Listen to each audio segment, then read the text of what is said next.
Third floor.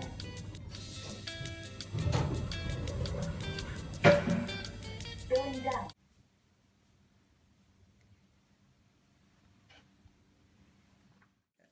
So thank you for coming today. Hope your journey here wasn't too bad. Now, before we really get going on the interview, I'd like you to describe yourself in 3 words. Come up with 3 adjectives that you'd use to describe yourself. And please feel free to think aloud as you come up with your adjectives. Is erotic an adjective? I would probably say, offensive. I think juvenile. Who dares wins? Are they adjectives? Well, a lot of people say I'm creepy. Fruity. Let me think. Plush. Can I change it to adolescent? Are you serious? Crispy. Rusty. Move me on. Alphonse the Camel. Choose 3 adjectives to describe yourself. Ginger. Psychotic. That's easy. Deadly.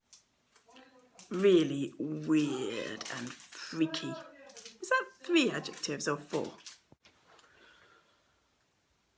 History teachers like to think of themselves as gardeners who carefully plant and tend a garden. So the lesson that you observed this morning, imagining that it was a garden, how would you describe that garden? Well, put it this way. I saw a lot of weeds in the history garden. Weeds? You couldn't see the weeds in the garden for all that dog mess. The substantive knowledge was conspicuous by its absence. I think pith. More pith. Wrong, wrong, wrong. Less pith, more rigour. I couldn't see a single layer of inference anywhere. I looked and I looked, but not a single layer anywhere. You have to wrestle with the inquiry question over and over. Over and over. Over and over. Over and over.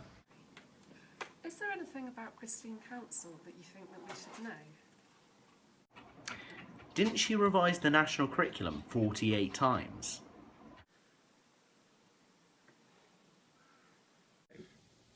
Now, a few months ago we wrote to you about the interview and we explained that we wanted you to come and tell us a little bit about your area of specialism, and we particularly emphasised the role of historians and what historians have said about your area. So if you could just talk us through your specialism, what you find fascinating about it, but also bring me up to date a little bit about the different arguments, the different debates that are going on. My favourite period of history? I'm torn between yesteryear, the olden days, and the days of yore. Back in 1923, when I was working with Scar, I was always told it was a false dichotomy. I mean, I'm interested in all aspects of social and cultural history, but if I had to pick one topic of real interest, it would have to be Marxist interpretations of women's underwear in 19th century Sheffield. The history of occasional tables.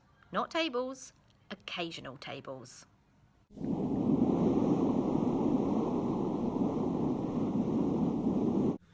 The history of animals, how they felt during battles and things like that. Could you tell me what you're reading at the moment? Mummy Mummy. Ofsted's History for All. I don't really read much history. You could always read a Triumph show. I could recommend a really good book on King John. It's a rom-com with a touch of menace. Mein Kampf is well worth the effort. I'll also read anything by Jeffrey Archer.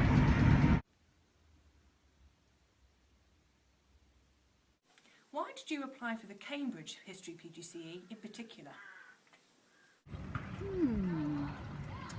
Because I am passionate about generic skills, critical thinking, learning to learn, and how to get on with people.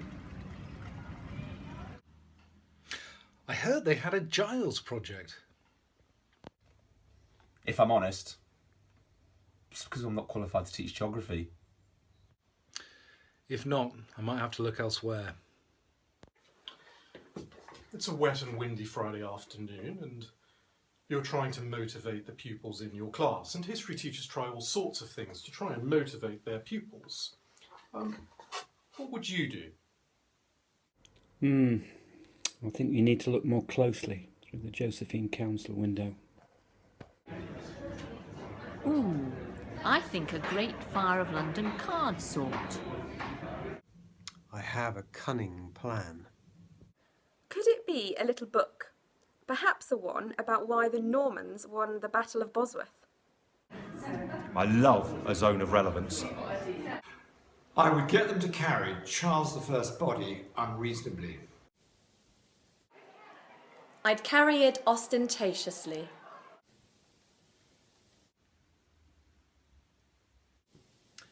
I'd like you to imagine for a moment that you've got an unlimited budget and you could take a group of students anywhere in the world to inspire them, to enthuse them about history. Where would you take them? I'd take them to the Inspiration Trust in deepest, darkest Norfolk. Oh, definitely the DFE. Well, it's hard to be sure where I'd take them, but I think probably West Papua, because there's an excellent chance that so many of them wouldn't come back. I definitely wouldn't take them to King's College Chapel. Now, it's at this point in the interview that we tend to ask candidates for their birth certificate, their GCSE Maths and English certificates, their degree certificate, and their passport, and we then process those things if and when the candidate has got a place on the PGCE course. I don't think it's going to come as any surprise that we won't be asking you for any of those things. But thank you so much for applying. That wasn't half bad. No, it was all bad.